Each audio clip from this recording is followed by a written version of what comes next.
There is something happening in nature between 3:30 to 3:40. It's a very significant part of the time. And how do people start on this path? Because a lot of this makes sense to people, but in the world they live in, they don't know where to start. If I teach you a way where you can manage your chemistry the way you want, but we need 32 hours of focused time, do you think your life is valuable enough for that much investment, I'm asking? Yes. It's 32 hours of focused time.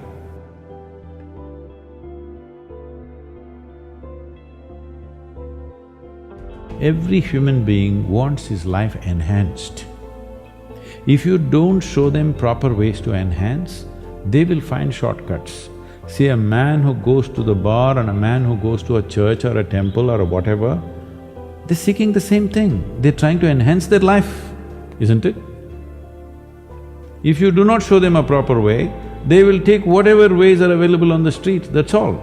You want to go forward, but it sets you backward. Your intelligence has turned against you, that's all. If your intelligence was working for you, would you create blissfulness or misery? 80 to 85% of the population today is on alcohol or some kind of drug. We have come to a place where to grow our food, we need chemicals. To be healthful, we need chemicals. Today 70% of the population is on prescription medication of some sort. To be peaceful, we need chemicals. To be joyful, we need chemicals. To be ecstatic, of course you have ecstasy. So we are going towards chemicals in a huge way. The water that you drink is full of chemicals, the air that you breathe is like that, and the food that you eat is like that. So if 90% of humanity goes into chemical consumption, consciously or unconsciously, if they consume a lot of it, the next generation that we produce will be of a lesser quality than who we are. That's a crime against humanity. So right now, chemical is the net. It's not another trapeze, it's a net that you can fall into and people experience their own little heaven. Well, it ruins you in so many ways. The important thing about life, whether it's a grasshopper out there or you, both of us are striving to be the fullest possible life that we can be. A grasshopper is trying to be a full-fledged grasshopper, a human being is trying to be a full-fledged human being. So similarly for a human being, if you take away any of his faculties, in any way, even temporarily, have you enhanced his life? So intoxication is just that, it is taking away your faculties for a period of time, but if you continuously do it, it'll take it away for your life. So you're taking away or subjugating your faculties for a little bit of pleasure, or maybe a lot of pleasure, however you wish to describe it. But the important thing is you're taking a backward step with life, because life can only be enhanced by sharpening and increasing our faculties, not by decreasing our faculties. This means we are taking a backward step, though there may be pleasure attached to it, because you need to understand the greatest chemical factory, the most sophisticated chemical factory is right here. If you are a great manager, you will produce what you want from this. If you are a lousy manager, you do wrong things, you get anxiety, you get something else, you get rubbish going on within you because you are misusing your chemical factory or you don't know how to manage your chemical factory. Why your intelligence is turned against you? There's no stable enough base. So the entire yogic system is about this, that you create a stable base so that your intelligence works for you. If your intelligence turns against you, no power in the universe is going to save you, you are a done thing. You talk in the book about thoughts, we're obsessed with thoughts in this world, and I'm thinking this and I'm thinking that. When I say I'm thinking this, another way of saying it is, I'm making up this, I'm making up that. You can make up whatever you want, as long as you enjoy it. But that can be dangerous, always trying to think of the solution, always trying to be your thoughts. If you become what you make up, unfortunate, isn't it? Your thoughts belong to you or you belong to the thoughts, you must make up your mind. All human experience comes from within, isn't it? I don't know what kind of geniuses thought these things. I know in America there must be a million books telling you how to milk happiness from something else or somebody else but all human experience is generated from within. What comes from within you must be the way you want it, isn't it? Isn't that simple enough, I'm asking? Yes. What comes from around you may not be the way you want it, but what comes from within you must be the way you want it. If whatever happens within you the way you want it, will you be blissed out or miserable? People come and say, Sadhguru, please teach us how to control my mind. Say, you want your mind controlled or liberated? Oh, yes, liberated, but how to control? Because they think that intelligence is a serious problem, and it's been in their lives. So what is the solution? If you remove a part of your brain, you will be fine. You're essentially complaining, I wish I had the brain of an earthworm, this human brain I am not able to handle. Yes, that is a fact. Charles Darwin said that you evolved out of a monkey. You were a monkey, then you became a man. The DNA difference between a chimpanzee and you is only 1.23%. So in that sense, physiologically you're only 1.23% away from a chimpanzee. Not a big difference, isn't it? A shade. It's just a shade of difference. But in terms of intelligence and awareness, you are worlds apart from a chimpanzee. So your problem is just this, you have an intelligence for which you don't have a stable enough platform. If I teach you a way where you can manage your chemistry the way you want, but we need 32 hours of focused time, do you think your life is valuable enough for that much investment, I'm asking? Yes. Then you must invest, that's what is called in an engineering program. It's 32 hours of focused time.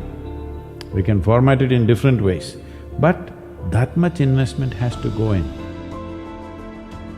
The youth of today should get little more in terms of physical activity, little more into nature, maybe climb a mountain, maybe swim in the lake. How will a young person gain strength, courage, learn to handle many things if you don't do something little unpredictable? Everything is a set track. It's not good. And do you think people these days are missing that relationship with their own body? Maybe we start there. What is yoga? The word yoga means union. Union means whether you are aware of it or you're not aware of it, right now you're happening here as a part of everything else. What the trees exhale, you're inhaling, what you exhale, the trees are inhaling. Not just on the level of respiration, on all levels this is happening. What you think as myself is just a psychological boundary that you have set up. So yoga means consciously obliterating the boundaries of your individuality. So if you sit here, if you experience everything around you as myself, this is yoga. If you experienced all this as myself, do you need morality? Did anybody teach you out of these 5 fingers, this is a small finger, don't cut it off? Is there a morality needed like that?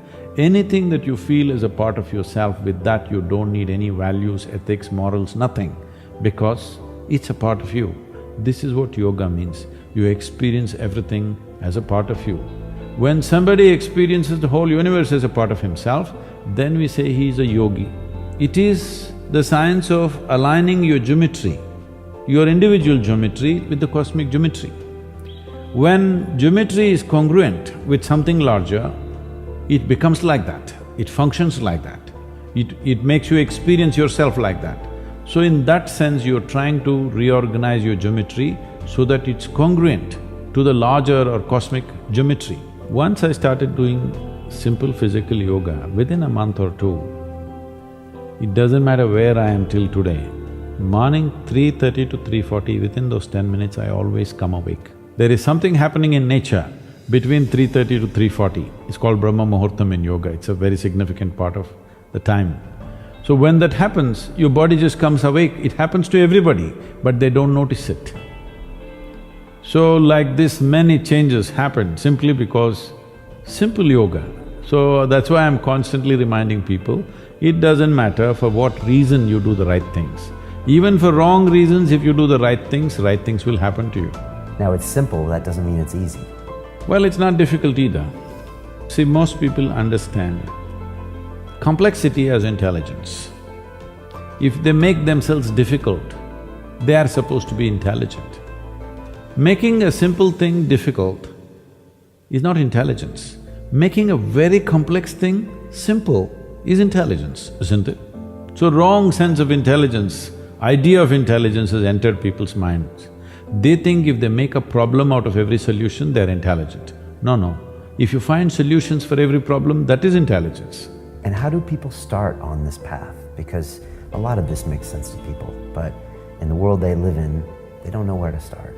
Even yesterday I was at this How to Academy talk. The last question was, all this is fine, Sadhguru, can you give us one mantra that we can take home and that'll work for us? So I asked a simple question. See, to learn ABC, to learn to read and write a simple language like English, I'm saying simple language, just 26 alphabets. To learn a simple language, you take 12 years of schooling. To read, write, understand. For this you're taking 12 years. To transform your life, you want to do it in 2 minutes. So is that what your life is worth? So if your life is worthwhile, is it not important that you invest a certain amount of time and energy rather than looking for this stupid stuff of one mantra with which I will transform my life? It will not happen like that. That's the reason why most people have remained the way they have remained, because they've not invested in their well-being.